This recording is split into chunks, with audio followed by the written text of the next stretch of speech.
చిచి వీళ్ళ ఇంటికి రావటమే తప్పైపోయింది. ఇంత పిస్తున్నాడు అనుకోలేదు. వచ్చిందమ్మా చేసుకుపోవడానికి ఊరకనే. మాకేమన్నా ఊరకొత్తనే ఊపుకోండి. ఏమైందా నీకు?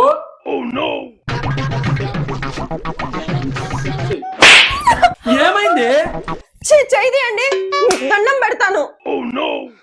మా పిన్ని వాళ్ళ ఇంట్లో పరువు తీశారు, మా అమ్మ దగ్గర పరువు తీశారు, మా తమ్ముడి దగ్గర పరువు తీశారు. ఇంకెంత మంది దగ్గర తీస్తారండి నా పరువు? ఎంత ప్రేమగా మాట్లాడేది మా వదిన. ఆమె కూడా కసిరించుకుని వెళ్ళిపోయింది మీ వల్ల. అమ్మా ఊరకొచ్చి ఊపుకుంటూ తీసుకొని పోవాలని చూసింది. అందరికి మీలాంటి కకృతి బుద్ధులు ఉండవులే. మరి మనం ఉన్న నుంచి వాళ్ళకి బయట పెట్టేస్తామా ఏంటి? ఏంటండి 2 ఉల్లిపాయలు ఇస్తే మీ ఆస్తి ఏమన్నా కరిగిపోయిద్దా? ఆస్తే కాదు అమ్మ, అంతస్తులు కరిగిపోతాయి. నీకేం తెలుసు? అది 2 ఉల్లిపాయలు చాలా చెప్పినా నువ్వు వినవే. 2 ఉల్లిపాయలు పెట్టుకొని ఊరేయండి మీరే. నేను వంట చేయను, ఇవాళ మీరే ఆర్డర్ పెట్టండి.